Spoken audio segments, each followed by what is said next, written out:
اعوذ باللہ من الشیطان الرجیم بسم اللہ الرحمن الرحیم شہر رمضان الذی انزل فیہ القرآن ھدی للناس وبینات من الھدی والفرقان۔ ارشاد ہوتا ہے کہ رمضان کے مہینہ وہ مہینہ ہے کہ جس میں قرآن کو اتارا گیا اور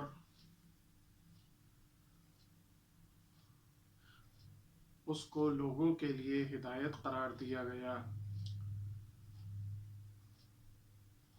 اور وہ قرآن ہے کہ جس کے اندر ہدایت کی نشانیاں اور حق و باطل کے درمیان امتیاز پیدا کرنے کی علامتیں پائی جاتی ہیں۔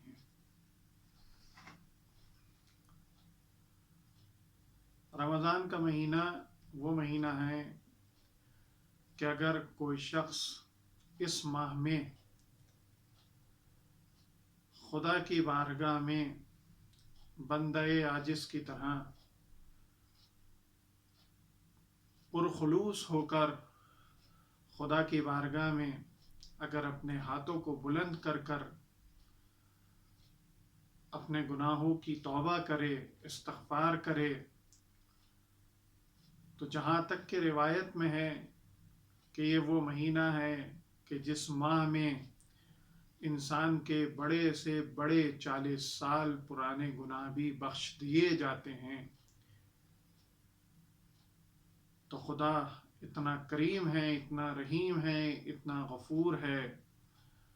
کہ وہ اپنے بندے کی توبہ کو قبول کرے گا اور اس کے گناہوں کو معاف کر دے گا۔ رمضان کا مہینہ بہت ہی برکت کا مہینہ ہے،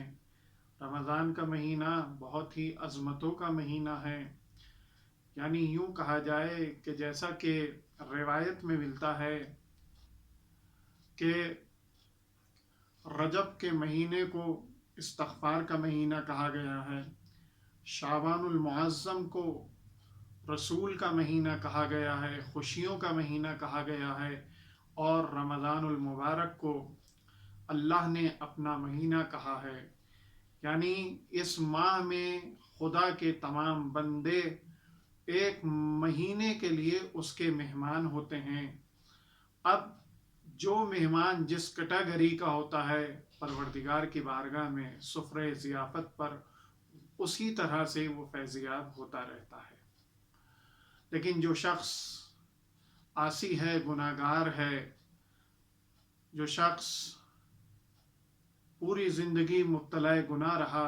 اس کے لیے پروردگار نے توبہ کا دسترخوان بچھایا ہے اور کہا ہے کہ اے میرے بندے، کوئی بات نہیں، وہ تیری نادانی تھی، تو اپنے بارگاہ میں پروردگار کی اور توبہ کے لیے ہاتھ اٹھا، پروردگار ضرور بھی ضرور تیری توبہ کو قبول کرے گا۔ میرے دوستوں اور میرے عزیزوں، یہ جو روزہ رکھنے کا حکم دیا گیا ہے، تو روزہ صرف یہ نہیں کہ ہم نماز صبح کے بعد سے،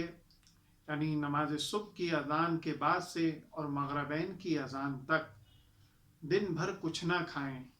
اور جس طریقے سے غفلت کی زندگی ہے ہم اس طریقے سے وہ غفلت کی زندگی گزاریں، نہیں،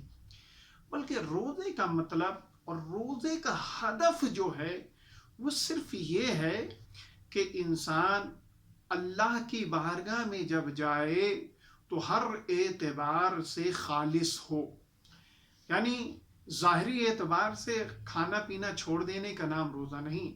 بلکہ روزے کا مطلب جہاں تک میں نے سمجھا ہے وہ یہ ہے کہ انسان کے کانوں کو بھی برائیوں سے پاک ہونا چاہیے،